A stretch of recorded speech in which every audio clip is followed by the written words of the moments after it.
Deb Williams, Auto Week. Brad, decades ago, Neil Bonnet commented that a driver normally peaked between ages 35 and 45. Do you think that that peak is earlier now due to the fact that people are starting earlier and because of the technology and sim and everything that's available? Yeah, I mean, some things have kind of changed along the way.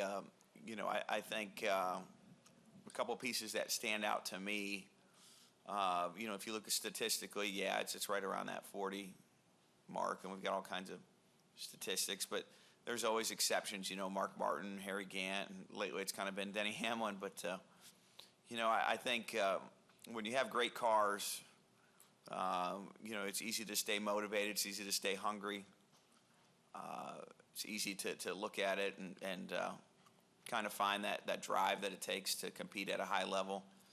I was having this kind of joke session with Joey Logano last week. I think he made his 600th start or 700. I can't remember what number it was last week at Dover. And the question everybody asked him was, well, how much longer are you going to go? And every race car driver, I think, answers that question in the same way, as long as you feel like you can win, right? And you go through these stretches where you're winning and you're super competitive, and you're like, oh, I'll go until my body fails me, right? And then you have a stretch of bad races where nothing seems to be going right, whether your fault or not, and you're like, I don't want to do this no more. Like, I think those are natural ebbs and flows that you kind of work through, and you got to find your own motivation. That motivation changes throughout your career.